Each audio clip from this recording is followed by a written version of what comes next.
ఉజ్జయిని మహంకాళి అమ్మవారికి బోనం సమర్పించారు కోట నీలిమ గారు. ప్రస్తుతం మనతో పాటు ఉన్నారు. మ్యామ్ నమస్తే, ఎలా అనిపిస్తోంది? ఉదయాన్నే బోనం సమర్పించారు అమ్మవారికి, మళ్ళీ పనులు పర్యవేక్షణ చేస్తున్నారు, ఎలా అనిపిస్తుంది?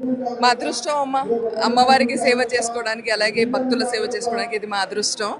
పొద్దున బోనం సమర్పించడం జరిగింది 4 గంటల 5 నిమిషాలకి. అప్పటి నుంచి ఇప్పుడు సుమారు 10:30 అవుతోంది. ఇప్పటికే 2 లక్షల కంటే ఎక్కువ మంది భక్తులు దర్శనం చేసుకున్నారు. అయితే ఒక మంచి ఫీడ్బ్యాక్ మేము ఇక్కడ వింటుంది ఏంటంటే, చాలా మంది భక్తులు బోనం ఎత్తుకొని క్యూ లైన్లలో నిలబడ్డ వాళ్ళు 1 సెకండ్ కూడా నిలబడట్లేదు, తీసుకెళ్తున్నారని. అంటే చాలా హ్యాపీగా ఉన్నారు వాళ్ళు. దానికి ఏం చెప్తారు?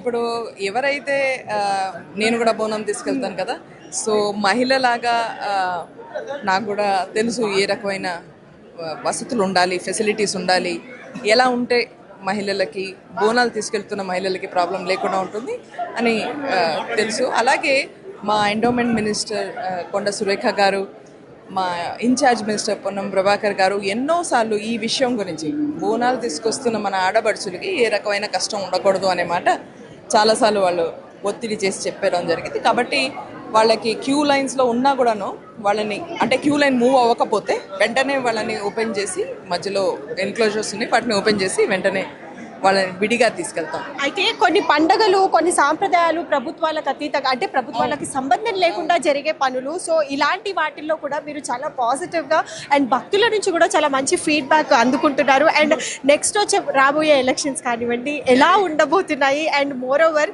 కాంగ్రెస్ పార్టీ గురించి ఏం చెప్తారు? కాంగ్రెస్ పార్టీ ఖచ్చితంగా ఇక్కడ నెక్స్ట్ ఎలక్షన్ గెలవబోతుంది. అండ్ రెండోది మహిళల ప్రభుత్వం, మహిళల ఆశీర్వాదం ఈ గవర్నమెంట్తో ఉంది, మా అన్న రేవంత్ అన్న గారితో ఉంది.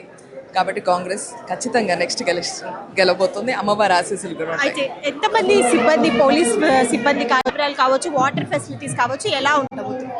సీసీ కెమెరాస్ అలాగే సిబ్బందిని ఇంక్రీజ్ చేయడం జరిగింది.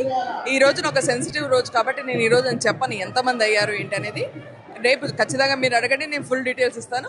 ఈరోజు ఎందుకంటే ఒత్తిడి కూడా ఎక్కువ ఉంది, ప్రజల సేఫ్టీ కోసం ఈ డీటెయిల్స్ గురించి నేను ఇవాళ డిఫైన్ చేయనమ్మా. Thank you.